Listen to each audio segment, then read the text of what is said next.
Bonjour. Aujourd'hui, c'est la fête de Santa Marie Magdalene. Une fois qu'elle a rencontré Jésus, elle est tombée amoureuse de lui de telle façon qu'après cette rencontre, elle ne l'a plus quitté. Elle qui avait connu d'autres amours dans sa vie s'est rendue compte que Jésus s'aime autrement que sexuellement. Elle l'a compris parce qu'elle s'est sentie aimée par Jésus, un amour qui a rempli toute sa vie et qui a fait d'elle une apôtre des apôtres. En effet, elle est l'apôtre le plus fidèle qui accompagne Jésus jusqu'à la croix, puis est la première témoin de la résurrection.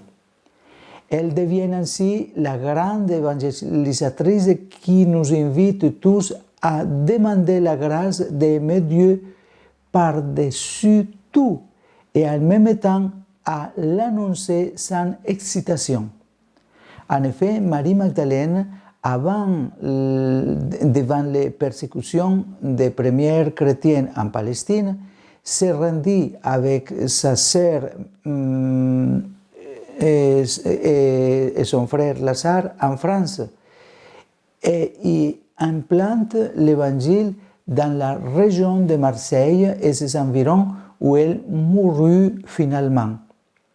Comme pilule, comme Marie Magdalene, allons à l'essentiel.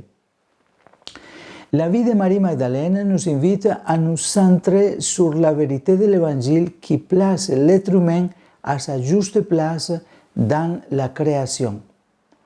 Un anthropocentrisme dévié donne lieu à un style de vie dévié.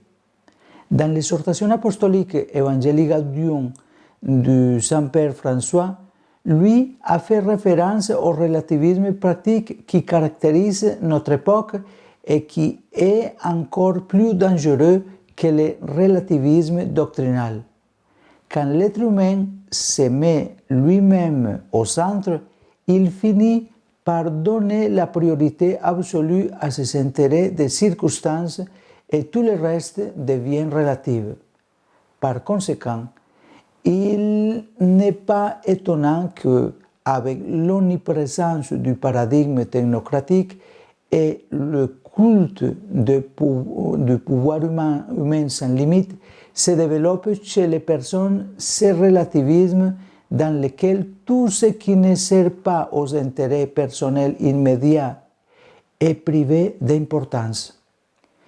Il y a en cela une logique qui permet de comprendre comment certaines attitudes qui provoquent en même temps la dégradation de l'environnement et la dégradation sociale s'alimentent mutuellement.